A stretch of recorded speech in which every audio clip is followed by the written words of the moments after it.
révolution est avant tout une inversion des pouvoirs. Cette inversion des pouvoirs va avoir des conséquences dans tous les domaines, à commencer par la manière dont on s'habille. Une nouvelle révolution est en marche.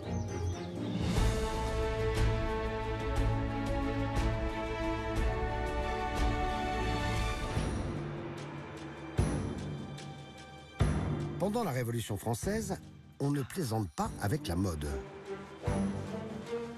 Une erreur vestimentaire peut même conduire à l'échafaud.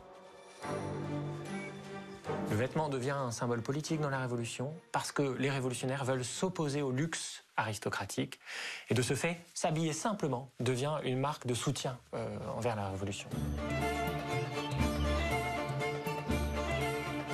Que ne doit-on surtout pas porter pendant la Révolution si on veut garder la tête sur les épaules?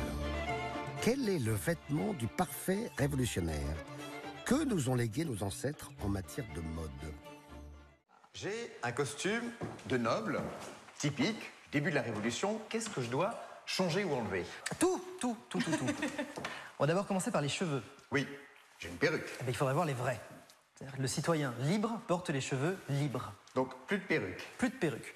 Ensuite, Vous avez mis la poudre, par exemple. j'ai mis de la poudre de riz, oui, comme tous les nobles. Il n'en faut plus. Il n'en faut plus. C'est vraiment une transformation radicale, un changement radical. Pourquoi? On veut se montrer maintenant non plus avec des artifices, etc., mais tel que la nature nous a fait.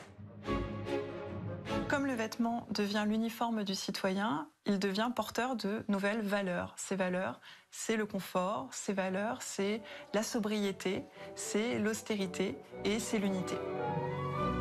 Quand on est noble, on débarrasse ses vêtements de tout ce qui auparavant pouvait montrer qu'on était riche. Les cravates en dentelle sont remplacées par des foulards en toile de lin.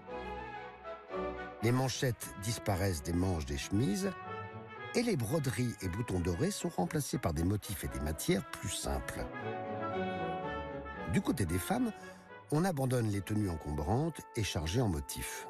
Ce confort qui est de plus en plus à la mode à la Révolution touche aussi les femmes.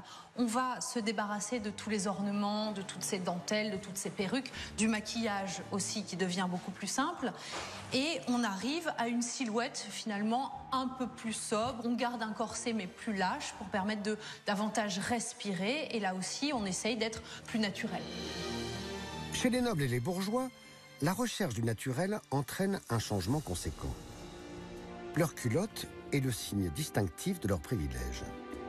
Pour faire profil bas, ils la font faire dans des tissus plus simples et beaucoup d'entre eux la remplacent par un vêtement qui fait aujourd'hui partie intégrante de notre quotidien, un vêtement que le peuple porte déjà depuis longtemps.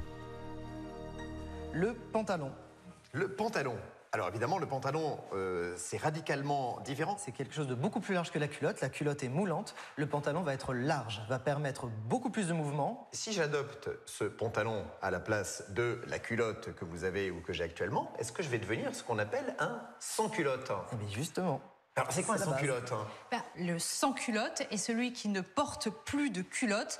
Et ce sont, si vous voulez, les militants les plus radicaux des idées révolutionnaires qui revendiquent véritablement l'égalité, la liberté, la fraternité et qui vont notamment critiquer très fortement les aristocrates qui s'habillent encore avec des dentelles. Est-ce qu'il va y avoir des femmes sans culotte? Alors, vous avez quelques femmes qui ont essayé de porter le pantalon.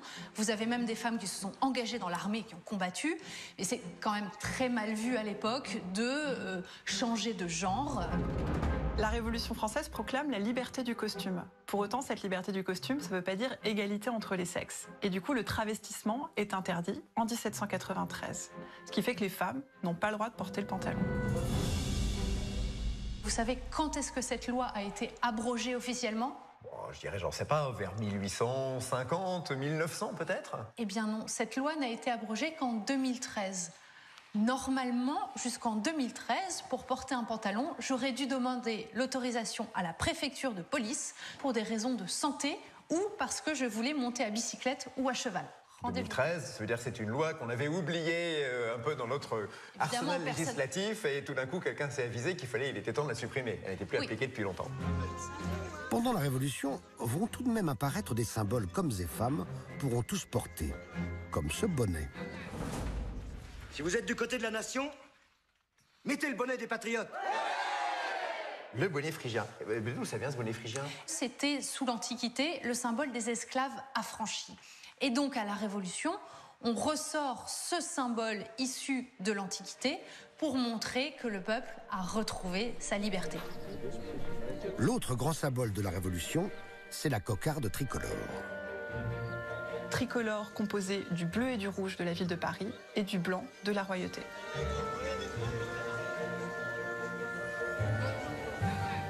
En 1794, les 3 couleurs de cette cocarde remplaceront les fleurs de lys du drapeau français.